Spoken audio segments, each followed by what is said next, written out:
अपने जो central government वाला जो चैप्टर चल रहा है केंद्र सरकार, जिसमें अपन ने कल राष्ट्रपति की संकटकालीन शक्तियां पढ़ी थी।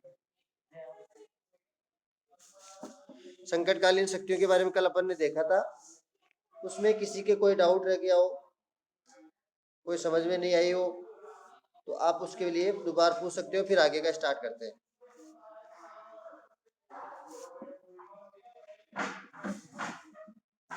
आगे बढ़े,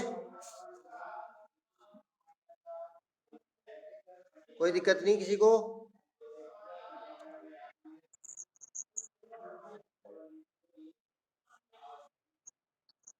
किसी को कोई समस्या नहीं है बेटा? कौन से वाला बताओ।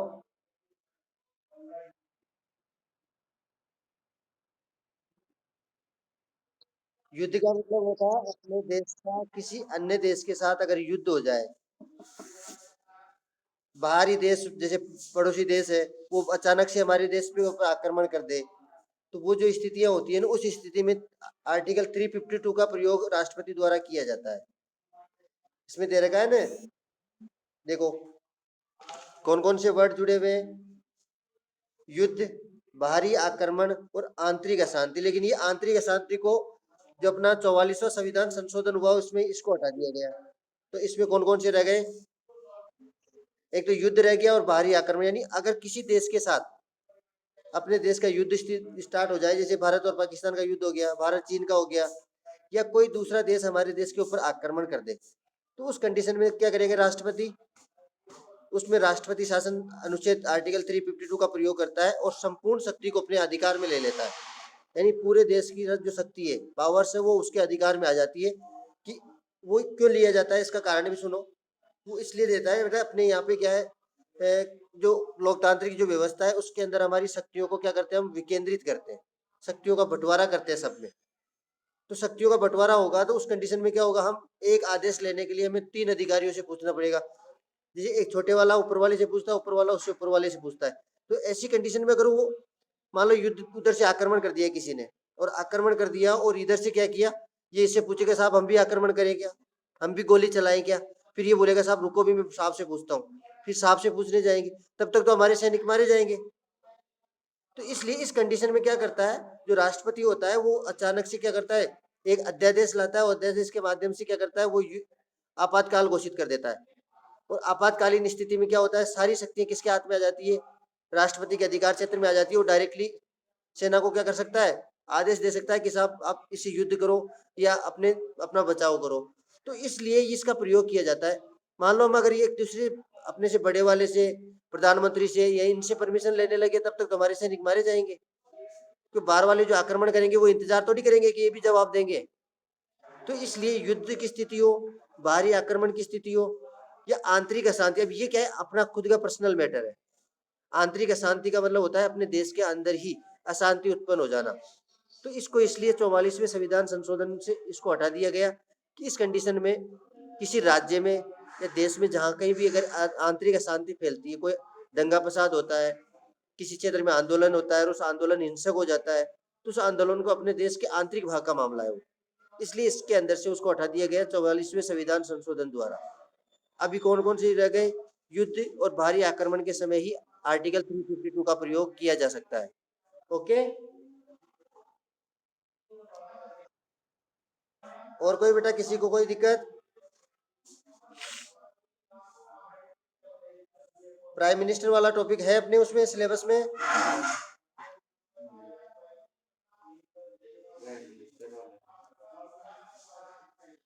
ठीक है, अब देखते हैं प्रधानमंत्री, प्राइम मिनिस्टर। अब इससे प्रधानमंत्री का अपन पहले बात कर चुके हैं कि प्रधानमंत्री का जो स्टार्टिंग गठन होता है, प्रधानमंत्री का जो नियुक्ति होती है वो कैसे होती है, कि अपने वही चीज है, संसद जो होती है व्यवस्थापिका, उस व्यवस्थापिका में 2 सदन है, लोकसभा और राज्यसभा। तो राज्यसभा का तो प्रधानमंत्री में कोई योगदान, कोई रोल नहीं होता है। लेकिन लोकसभा, अब लोकसभा के जो 545 सदस्य है, उन 545 सदस्यों का निर्वाचन कैसे होता है? प्रत्यक्ष रूप से निर्वाचित होते हैं ये सदस्य, यानी जनता द्वारा प्रत्यक्ष निर्वाचन इनका होता है। अब इसमें क्या होता है, 545 में बहुत सारी पार्टियां भाग लेती है। हमारे देश में जितने राजनीतिक दल होंगे वो सारे भाग लेते हैं।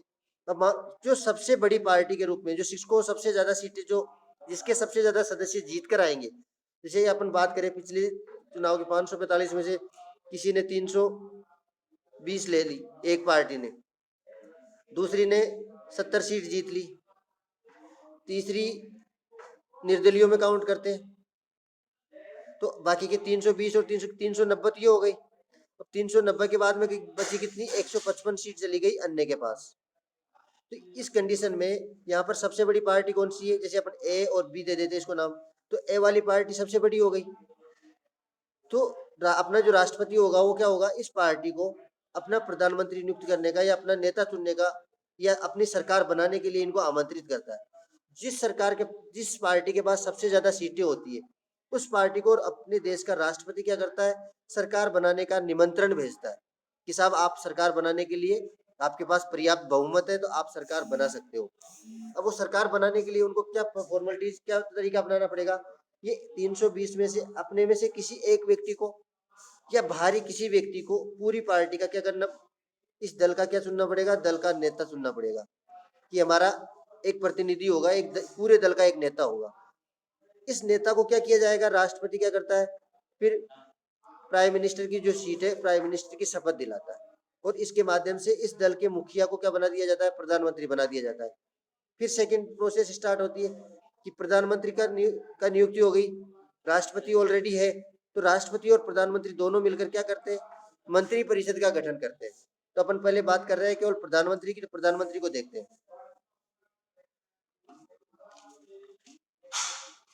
प्राइम मिनिस्टर और इसके कार्य शक्तियां क्या होती है वो भी देखेंगे इसमें। संविधान में उपबंधित यानी संविधान में लिखा हुआ है कि प्रधानमंत्री की नियुक्ति कौन करेगा, राष्ट्रपति करेगा। इसमें हमारे संविधान में ये लिखा हुआ है कि प्रधानमंत्री की जो नियुक्ति है वो कौन करेगा, राष्ट्रपति करेगा। संसदात्मक प्रणाली के मूलभूत सिद्धांत के अनुसार राष्ट्रपति जो है किसको प्रधानमंत्री बनाएगा, लोकसभा में बहुमत दल के नेता को प्रधानमंत्री पद पर नियुक्त करने के लिए बाध्य होता है। बाध्य का मतलब होता है कि बहुमत दल जो होता है उसके नेता को वो डायरेक्टली क्या करता है, प्रधानमंत्री के पद पर नियुक्ति देने के लिए बाध्य होता है। ये हमारे संविधान कहता है कि आपको क्या करना है, संविधान राष्ट्रपति को क्या आदेश देता है कि आपको क्या करना है, 545 में से जो सबसे बड़ी पार्टी है उस पार्टी के नेता को क्या करना है, आपको प्रधानमंत्री बनाना है। तो यहाँ पर वही करता है कि लोकसभा में बहुमत दल के नेता को क्या करता है, प्रधानमंत्री पद पर नियुक्त करने के लिए वो बाध्य होता है।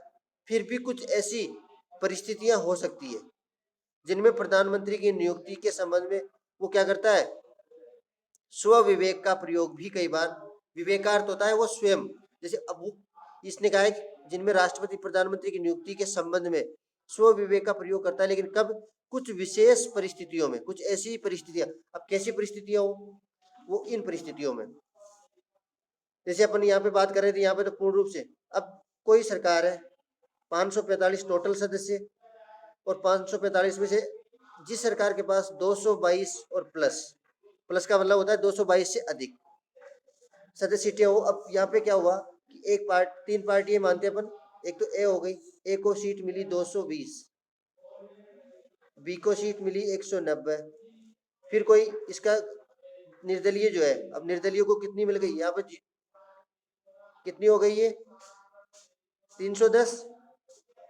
अब 310 के बाद में 90 और 145 कितनी हो गई, 145 और 90 135, 235, 310 और 235, तो 310 तो ये इनकी सीटें हो गई दोनों की अलग अलग, और 235 सीट जो है वो अन्य पार्टियां ले गई, अन्य पार्टियां निर्दलियों को मिल गई या अन्य कोई अलग अलग पार्टियां। अब एक चीज बताओ, यहाँ पे सबसे बड़ा दल तो कौन सा है, सबसे बड़ा दल तो हो गया निर्दलीय, तो निर्दलीय का तो कोई वो नहीं होता है, तो यहाँ पर सबसे बड़ा दल हो गया ए वाला। अब ए वाले को अभी क्या करता है, यहाँ पर बहुमत, वो जो राष्ट्रपति है वो किस पार्टी को कहे कि आप अपना प्रधानमंत्री बनाओ, या तो सारे निर्दलीय एक मिल जाए, ये संभव नहीं है कि सारे निर्दलीय एक जगह नहीं आ सकते, कुछ निर्दलीय इसके साथ जा सकते हैं, कुछ निर्दलीय इसके साथ जा सकते हैं। अब फर्क कितना है कि इसको तो केवल कितने व्यक्ति, इधर से कितने व्यक्ति लेने, केवल 3 व्यक्ति, 3 व्यक्ति अगर इसकी तरफ आते हैं तभी ये सरकार ने कितना चाहिए उसको, 222 है, 200 नहीं, 222 नहीं चाहिए, 545 का 50% देखना है, कितना होता है 250 और बाई 272, 272 प्लस 273 सीट सदस्य उसकी तरफ होंगे तब जाकर वो। अब इसमें इसको कितने सदस्य सीटें लेनी होगी, 20 है इसके पास, तो 52 और चाहिए इसको। अब इसको 52 चाहिए और इसको कितनी चाहिए, 62 चाहिए, या 62 के अलावा 30, 92 सीटें, 92। ये इतने सदस्य या तो इसके साथ मिले या फिर ये इसके साथ मिले। तो ऐसी सिचुएशन में क्या करता है राष्ट्रपति, स्व विवेक से ये निर्णय लेता है कि साहब ये बड़ी पार्टी है, तो ये हो सकता है इसमें से इतने सदस्य इसके पास आ जाए, तो ये इसको निमंत्रण दे देता है कि आप अपना सरकार बना सकते हो। अपना नेता चुना और उसको क्या कर दिया, प्रधानमंत्री नियुक्त कर दिया। फिर इनको टाइम दिया जाता है कि अगले 10 दिन में आपको सदन के अंदर यानी संसद के अंदर आपको अपना बहुमत सिद्ध करना होगा। बहुमत सिद्ध करने का मतलब है आपको वहां पर 272 प्लस की मेजोरिटी दिखानी पड़ेगी। यदि आप मेजोरिटी दिखा देते हो तो आपकी सरकार कंटिन्यू रह जाएगी। अगर आप मेजोरिटी नहीं दिखाते हो तो वो क्या करेगा, फिर दूसरी पार्टी को कहेगा कि आप अपना सरकार बनाने के लिए दूसरी पार्टी को निमंत्रण देते हैं। ये सारे स्व विवेक के आधार पर निर्धारित होते हैं। तो इसमें क्या होता है, अब इस कंडीशन में क्या होता है, जो सरकार होगी वो कैसी होगी, कौन सी सरकार होगी, गठबंधन वाली सरकार हो जाएगी वो।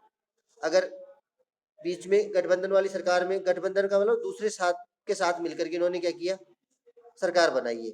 ये अलग अलग प्रोसेस होती है, गठबंधन की सरकार अलग होती है, पूर्ण बहुमत की सरकार अलग होती है, अल्प बहुमत यानी कम बहुमत मिलना। तो ये सारी चीजें जो है काफी मायने रखती है इस चीज के लिए, सरकार के गठन के लिए।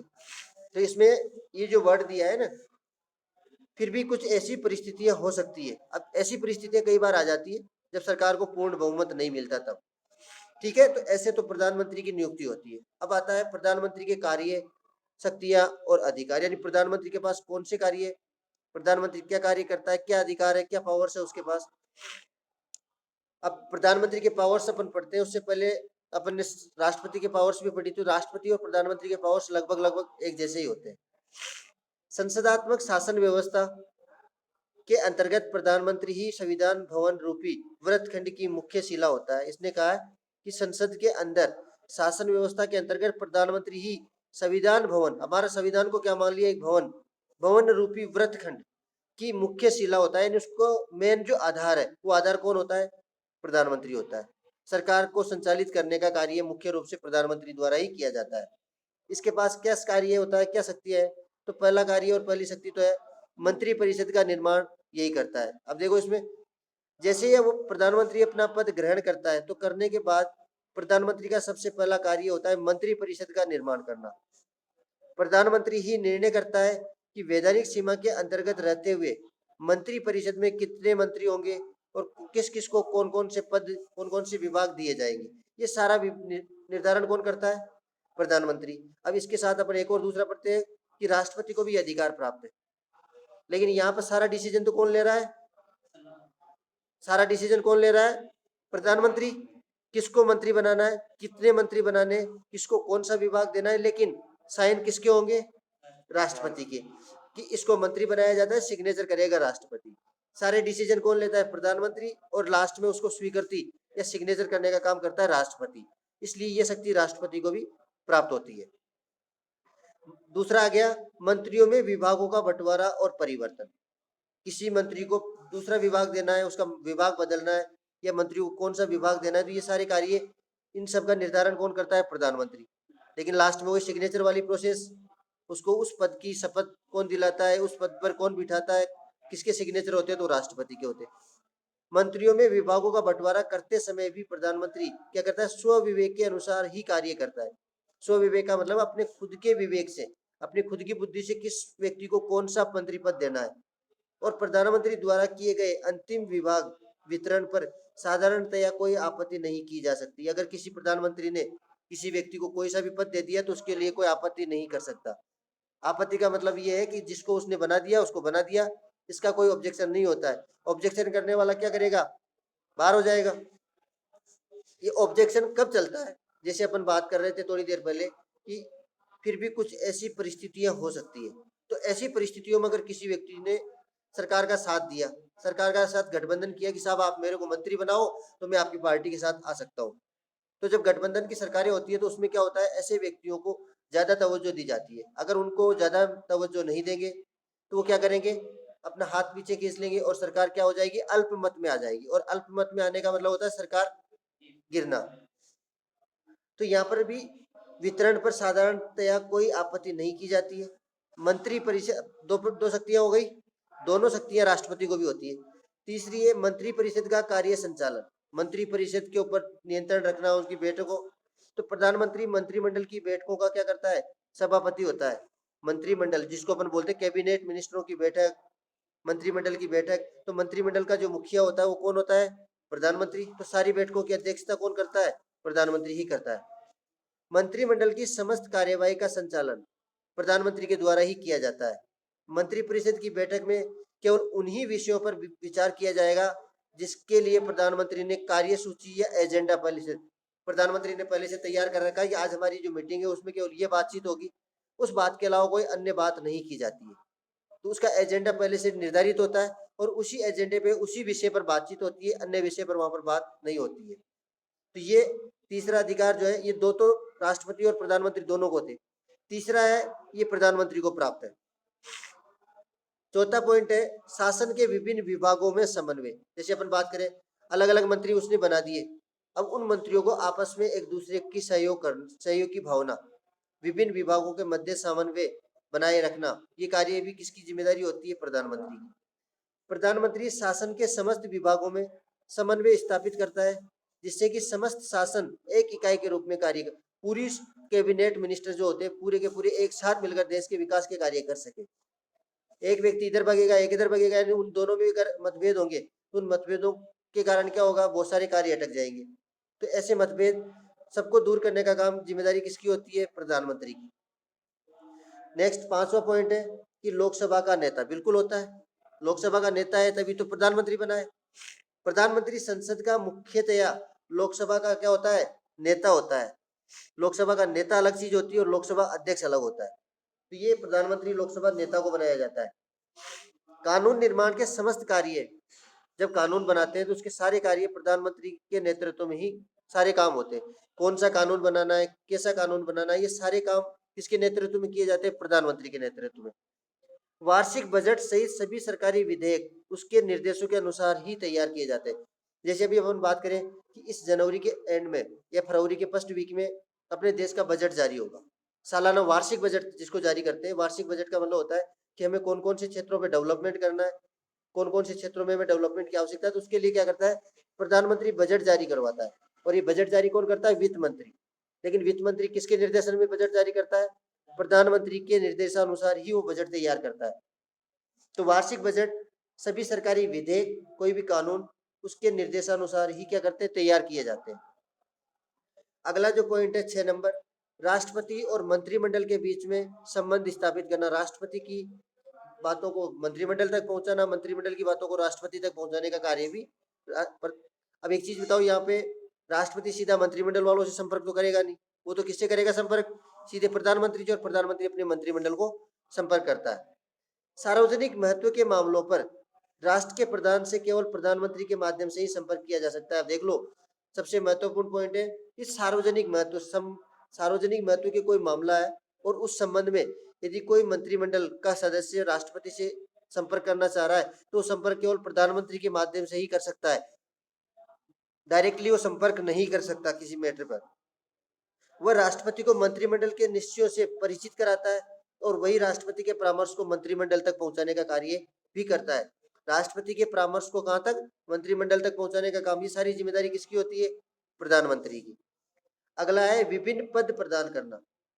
जैसे संविधान द्वारा राष्ट्रपति को जिन उच्च पदाधिकारियों की नियुक्ति का अधिकार है, आप ध्यान से समझना कि संविधान हमने उसमें पढ़ा था राष्ट्रपति की शक्तियों में, कि राष्ट्रपति क्या करता है, कुछ समितियों का गठन करता है। तो ये राष्ट्रपति जो समितियां बनाता है, संविधान द्वारा राष्ट्रपति जिन उच्च पदाधिकारियों की नियुक्ति करता है, व्यवहार में वो सारी नियुक्तियां किसके द्वारा की जाती है, करता कौन है, राष्ट्रपति, लेकिन रियल में उसका डिसीजन कौन लेता है, प्रधानमंत्री। तो व्यवहार में उनकी नियुक्ति राष्ट्रपति स्व विवेक से नहीं बल्कि किसके परामर्श से करता है, प्रधानमंत्री के परामर्श से ही करता है। बिना प्रधानमंत्री के परामर्श के वो कोई भी नियुक्ति नहीं करता है। ये अपना हो गया प्रधानमंत्री वाला। उसके बाद में आता है मंत्री परिषद। टाइम क्या हुआ? अभी है बेटा। यहां तक कोई दिक्कत हो तो पहले यहां तक बोल दो, बाकी का तो फिर भी पढ़ सकती है। हाँ बेटा। मंत्रियों में विभागों का बंटवारा और परिवर्तन। बेटा ये पॉइंट में क्या समझ में नहीं आया मेरे को, ये बताओ। इसमें स्पष्ट लिखा हुआ है, आप तो और लाइन को पढ़ो ही मत, इसी लाइन को दो बार पढ़ लो। मंत्रियों में, मंत्री तो आप जानते ही हो, मंत्री कौन बनाता है? राष्ट्रपति और प्रधानमंत्री दोनों मिलकर मंत्री बनाते हैं। तो उन मंत्रियों में विभाग, विभाग का अर्थ क्या होता है? कार्यभार देना उसको। शिक्षा मंत्री का काम क्या होता है? शिक्षा से संबंधित फैसले लेना। कृषि मंत्री का काम क्या होता है? कृषि से संबंधित फैसले लेना। तो कृषि, शिक्षा, ये सारे विभाग ही तो है। तो विभागों का बंटवारा तो उनको करना पड़ेगा। मंत्री तो बना दिए साहब अपन ने 30, और किसी को कोई विभाग ही नहीं दिया, तो काम कैसे करेगा फिर? तो मंत्री बनाने के बाद में उनको पहले विभाग बांटने होते हैं। कोई मंत्री जो है शिक्षा मंत्री बना दिया, लेकिन लगता है अपने को ये शिक्षा मंत्री के पद पर अच्छा कार्य नहीं कर रहा, और दूसरा व्यक्ति अच्छा कार्य कर सकता है, तो इसको विभाग को परिवर्तित भी तो कर सकते हैं। कृषि मंत्री को शिक्षा मंत्री और शिक्षा मंत्री को कृषि मंत्री भी बनाया जा सकता है। तो ये परिवर्तन भी किया जाता है। मंत्रियों में विभागों का बंटवारा और परिवर्तन दोनों ही कार्य किसके द्वारा किए जाते हैं? प्रधानमंत्री के द्वारा। तो नाम से पता चल रहा है बेटा, पढ़ने से एक बार ध्यान से पढ़ोगे ना तो उसी में पता लग जाएगा। और कोई पॉइंट? यस बेटा, और किसी के कोई डाउट? और किसी को कोई समस्या हो तो बोलो।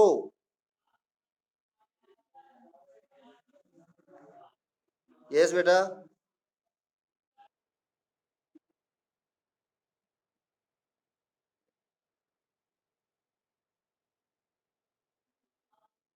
कहाँ लिखवाया बेटा? आप उसको ध्यान से एक बार दोबारा पढ़ना और उसका स्क्रीनशॉट लेकर मेरे पास भेजना। लोकसभा को भंग करने का की सिफारिश करता है कौन? प्रधानमंत्री। लोकसभा का मतलब होता है जो सरकार बनी हुई है उस सरकार को क्या करता है? भंग करने की सिफारिश करता है। तो प्रधानमंत्री के कहने पर ही तो वो क्या होती है? सिफारिश राष्ट्रपति स्वीकार करता है, और राष्ट्रपति क्या करता है? फिर उसको भंग कर देता है। तो प्रधानमंत्री को ही पावर्स होती है। जैसे अपन बात कर रहे हैं, किसी राज्य में कोई अशांति उत्पन्न हो जाए और उस कंडीशन में राज्यपाल क्या करता है? राष्ट्रपति को सिफारिश करता है विधानसभा भंग करने के लिए। और राष्ट्रपति, राज्यपाल जो होता है वो राज्य के मुख्यमंत्री से पूछ के करता है, वो अपनी मर्जी से वो भी नहीं कर सकता। वो पहले मुख्यमंत्री से बातचीत करता है, मुख्यमंत्री से बातचीत करने के बाद में फिर सिफारिश करता है। तो ये सेम स्थिति सेंट्रल गवर्नमेंट में होती है कि प्रधानमंत्री क्या करता है? लोकसभा को भंग करवाने के लिए राष्ट्रपति को सिफारिश करता है कि आप लोकसभा को भंग कर दो, दोबारा री इलेक्शन होंगे और उसके बाद में ही सरकार बनेगी। तो ये प्रधानमंत्री का ही कार्य होता है लोकसभा को भंग करवाने का। बिना प्रधानमंत्री के कहे लोकसभा को भंग नहीं किया जा सकता। और कोई बेटा?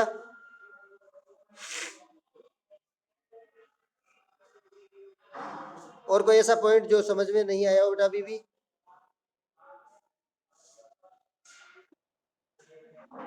मैं पूछ सकता हूँ सबसे?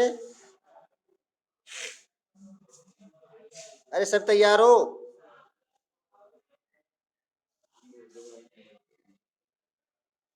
हमारे देश के उपराष्ट्रपति का नाम बता दो, कौन बताएगा?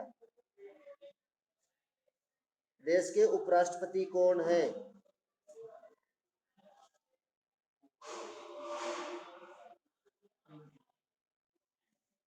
हाँ बेटा, लेफ्ट हो जाओ। जिसको पूछे नहीं आता हो तो लेफ्ट हो जाओ फिर, यही तरीका है। मैं पूछ रहा हूँ, देश, हमारे देश के उपराष्ट्रपति कौन है?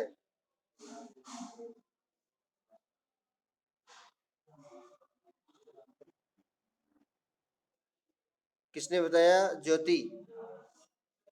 देख के बताया बेटा या वैसे ही याद था? याद होता तो तुरंत बता देती, देख के तो बताया है।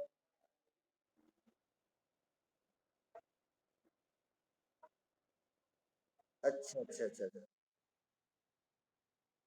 तो कल अपने मंत्रिमंडल यानी राजस्थान के मंत्रिमंडल का भी डिटेल है ना, वो आप कहीं से भी प्राप्त करो, लेकिन उसकी डिटेल याद करके आनी है कल सभी को। और ये जितने पेपर हो गया उसके क्वेश्चन आंसर याद कर लेना। आज इसके टेस्ट पेपर आ जाएगा कल मॉर्निंग में आपके पास, तो टेस्ट पेपर ईमानदारी से देना है। ठीक है बेटा? अपने क्या क्या हो गया? प्रधानमंत्री वाला हो गया, राष्ट्रपति हो गया, राष्ट्रपति के संकटकालीन आपात और सामान्यकालीन शक्तियां हो गई, लोकसभा राज्यसभा, यानी व्यवस्थापिका कंप्लीट हो चुकी है। व्यवस्थापिका हो गई, केवल कार्यपालिका में एक बचा हुआ है अपना मंत्री परिषद। व्यवस्थापिका कंप्लीट है, कार्यपालिका में 2 राष्ट्रपति हो गया, प्रधानमंत्री हो गया, एक बचा हुआ है मंत्री परिषद। फिर उसके बाद में हमारी न्यायपालिका बचेगी, और ये सेम प्रोसेस वही अगले वाले चैप्टर में भी उतनी है। न्यायपालिका में से तो बहुत सारा चैप्टर हटा दिया गया है। तो कल अपने जितना टॉपिक हो गया, जितना चैप्टर हो गया, उसके क्वेश्चन आंसर तैयार रखना। छोटे और बड़े दोनों ही प्रकार के क्वेश्चन आंसर आएंगे कल, और ईमानदारी से टेस्ट देना है। और वो टेस्ट जो है, उसको टेस्ट देने के बाद में उसकी फोटो खींच के एक बार ग्रुप पे डालना है उसको, ईमानदारी से, ठीक है ना।